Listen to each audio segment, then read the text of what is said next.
Friends, welcome to our page study Bharati. आज का जो हमारा टॉपिक है that is treatment of corona virus और कोविड-19। फ्रेंड्स, जैसा कि हमने अपनी लास्ट वीडियो के अंदर डिस्कस किया था कि कोरोना वायरस होता क्या है, स्ट्रक्चरल अरेंजमेंट कोरोना वायरस का क्या होता है और करंट सिनेरियो क्या है, जो प्रेजेंट सिनेरियो वर्ल्ड वाइड और इंडिया के अंदर है वो कैसे है, कैसे ये इसका जो रेट ऑफ मल्टीप्लीकेशन है वो कितना रैपिड है, हमने कल वो स्टडी किया था। सो फ्रेंड्स, कोरोना वायरस जो है वो आइडेंटिफाई हुआ था as the SARS CoV 2। It is a novel corona virus और इसका जो इंक्यूबेशन पीरियड होता है वो कुछ फिक्स नहीं है। दैट इज 1 to 14 डेज का एक एस्टिमेटेड incubation period है, but it can be more than 20 days in some cases. Then friends, COVID-19 is a respiratory disease that infect करती है माइल्ड टू मॉडरेट सिम्टम्स के साथ, जो पेशेंट्स को infect करती है with the mild to moderate symptoms. अब ये रेस्पिरेटरी डिसीज कैसे है ये मैं आपको आगे बताऊंगा। अब कोविड 19 के जो हाई रिस्क पेशेंट्स होते हैं वो होते हैं जिनकी एज मोर देन 60 ईयर्स होती है या जिनको ऑलरेडी कोई ना कोई डिसीज है। देन आप ये देख रहे हैं कोरोना वायरस का स्ट्रक्चर दिखने में कितना ही शानदार लग रहा है, लेकिन ये उतना ही ज्यादा डेंजरस है। देन इसका जो इनर लेयर है, ये इनर आप देख रहे हैं that is made up of protein and ये जो है आरएनए कंटेनिंग है। ये क्या है, इसका आरएनए, और ये आरएनए कवर्ड होता है प्रोटीन की लेयर्स से। प्रोटीन एनवेलप्स होते हैं जो इसको पूरी तरह से पैक करके रखते हैं ताकि ये जो कंडीशंस है, इन्वायरमेंटल कंडीशंस कह सकता हूं या इनर बॉडी की कंडीशंस कह सकता हूं, या एक ऑप्टिमम रेंज इसको प्रोवाइड करते हैं। देन ये टू टाइप्स के प्रोटीन्स होते हैं जो इसको लेयर्स को कवर करके रखते हैं, M protein and E protein. और ये जो आप स्पाइक्स से देख रहे हो ये है ग्लाइकोप्रोटीन। यही स्पाइक्स इसको क्राउन लाइक अपीयरेंस प्रोवाइड करते हैं और इन्हीं स्पाइक्स की वजह से ये हमारी सेल्स के ऊपर प्रेजेंट रिसेप्टर्स पे बाइंड करता है। और कौन से रिसेप्टर्स है जिन पे ये बाइंड करता है, वो है S two receptors, that is angiotensin converting enzyme 2 receptor. जैसा कि मैंने पहले बताया था कि ये एक रेस्पिरेटरी डिसीज है।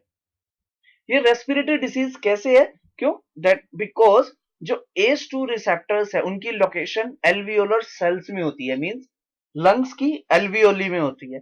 लंग्स की एल्वियोली में ये रिसेप्टर्स प्रेजेंट होते हैं जिनके ऊपर ये स्पाइक ग्लाइकोप्रोटीन्स आके बाइंड करते हैं। और सेल्स के अंदर, क्योंकि ये पीएच डिपेंडेंट भी होते हैं, अगर सेल्स के अंदर साइटोप्लाज्म का जो पीएच है वो लो पीएच है, एसिडिक पीएच है, जिसकी वजह से ये एंडोसाइटोसिस की प्रोसेस से सेल्स के अंदर आ जाते हैं। सेल्स के अंदर आकर ये अपना आरएनए रिलीज करते हैं और वो आरएनए हमारे सेल्स में present endoplasmic reticulum and Golgi bodies के साथ प्रोटीन की सिंथेसिस करता है और रेप्लिकेशन की प्रोसेस करता है, और जिसके लिए एंजाइम होती है RNA polymerase, that is viral RNA dependent polymerase, जो रेप्लिकेटिंग एंजाइम होती है जो इसकी रेप्लिकेशन में हेल्प करती है। और एंडोप्लाज्मिक रेटिकुलम और गोल्गी बॉडीज इसको वो प्रोटीन्स प्रोवाइड करते हैं जिससे इसकी लेयर्स की कवरिंग होती है, और फिर एक्सोसाइटोसिस की प्रोसेस से ये फर्दर इन्फेक्शन जो है नेबरिंग सेल्स को इफेक्ट करता है।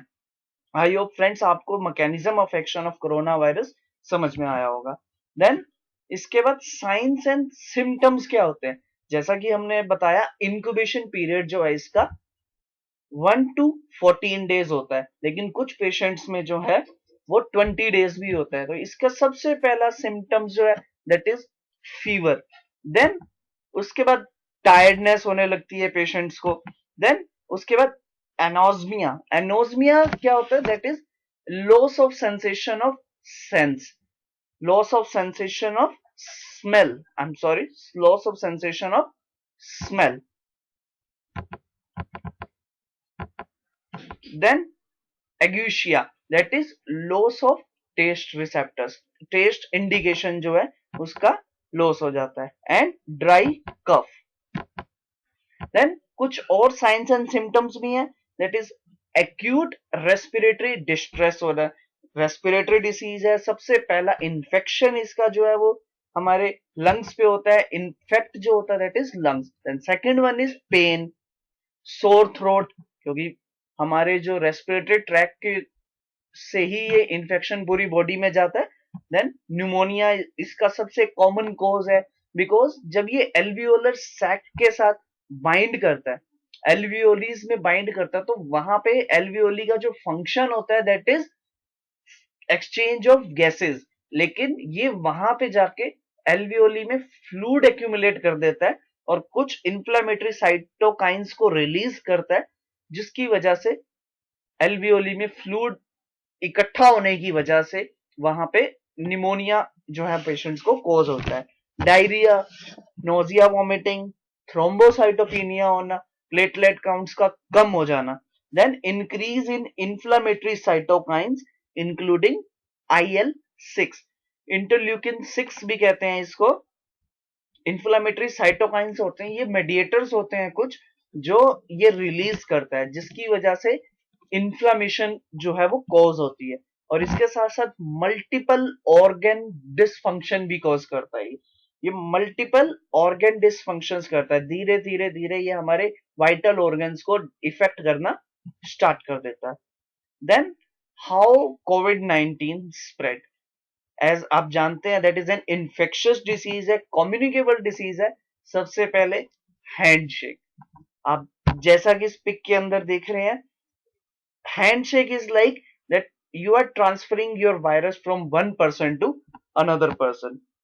Second, that is respiratory droplets, जब हम sneezing, coughing होती है, तो जो वो droplets हैं वो certain range तक जाती है, जिसकी वजह से अगर कोई भी पर्सन उसके कांटेक्ट में आता है तो वो भी इन्फेक्टेड हो जाता है। और जब हम अपने हैंड को अपने माउथ पे रखते हैं स्नीजिंग के लिए, कफिंग के लिए, तो वो हमारे हैंड से वायरस दूसरे पर्सन के हैंड पर भी चला जाता है। और फिर वही हैंड जब कोई पर्सन किसी डोर को, लिफ्ट को या किसी स्विच को टच करता है, तो वो उस पर भी जो है स्टे कर जाता है, और उसके बाद फिर वो जो है दूसरे पेशेंट्स में भी ट्रांसफर होता है। जैसा कि आप देख रहे हैं, एक कंटेमिनेटेड पर्सन से जब इंफेक्शन दूसरे में जाता है और वही पर्सन जब एक ग्रुप के अंदर जाता है, तो ग्रुप के अंदर जो है कंटेमिनेशन के जो रिस्क है, जो चांसेस हैं, वो बहुत ज्यादा हो जाते हैं। तो इसी तरह से जैसे ये दूसरी इमेज भी है, इसके अंदर भी सेम वही चीज, एक पर्सन से दो, दो से चार, चार से आठ, आठ से ये इसका जो काउंट है ये बहुत जल्दी बढ़ता है। देन ट्रीटमेंट की बात करते हैं। सबसे पहला, सबसे बेस्ट और एक ही इलाज, that is quarantine and self isolation और isolation, that is social distancing. अगर आप सोशल डिस्टेंसिंग फॉलो करते हैं तो जो इसका जो स्प्रेड है उसको आप रोक सकते हो। इसका जो आप देखा आपने लास्ट स्लाइड में कि किस तरह से इसका जो काउंट है वो इंक्रीज हो रहा है, तो इस काउंट को इंक्रीज होने से आप रोक सकते हो वाया सोशल डिस्टेंसिंग।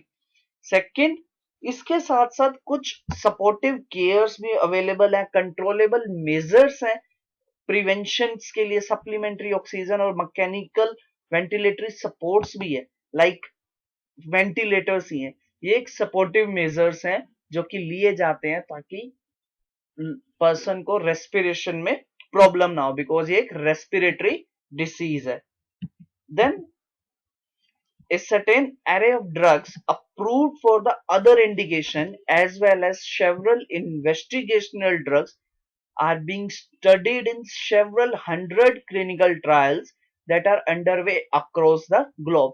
बहुत सारे क्लिनिकल ट्रायल्स हैं कुछ अनअप्रूव्ड ड्रग्स के लिए, यानी कि कुछ मैं कह सकता हूं कि ऑफ लेबल इंडिकेशंस, यानी कि ऑफ लेबल ड्रग्स दी जा रही है जिनका कोविड-19 के लिए कोई इंडिकेशन अवेलेबल नहीं है, जिस वजह से हम ट्रायल्स हो रहे हैं पूरे अक्रॉस द ग्लोब में ताकि इसको स्प्रेड होने से रोका जा सके। Then According to ICMR guidelines for initial sepsis antimicrobial therapy है। ये मैं बता दूं, सबसे पहले मैं क्लियर कर देता हूं, ये करंट आईसीएमआर गाइडलाइंस हैं और जो फिजिशियंस के लिए अवेलेबल है। Then second, anti inflammatory drugs है जो उसकी इन्फ्लामेशन को कॉज रोकती है। जैसा आपने पीछे देखा कि इन्फ्लामेटरी जो मेडिएटर्स हैं उनका रिलीज होता है, IL-6, इंटरल्यूकिन 6 है, साइटोकाइंस है, उनका रिलीज को रोकने के लिए भी एंटी इंफ्लामेटरी ड्रग्स हैं। देन यूज ए कंजर्वेटिव फ्लूइड मैनेजमेंट स्ट्रेटजी भी एक पार्ट है इसके ट्रीटमेंट का, और of label indication in patient with severe disease and requiring ICU management. ICU के अंदर जो मैनेजमेंट के लिए कुछ ऑफ लेबल इंडिकेशंस यानी कि कुछ ऐसी ड्रग्स दी जा रही हैं जो बेसिकली कोविड 19 के लिए नहीं है। So friends, this is all about corona virus and it's treatment. I hope आपको मेरी ये वीडियो बहुत अच्छी लगी होगी। अगर आपको मेरी वीडियो अच्छी लगी है तो प्लीज सब्सक्राइब करना ना भूलें, प्लीज लाइक एंड शेयर भी कीजिए और बेल आइकन को प्रेस करना ना भूलें। Thank you so much.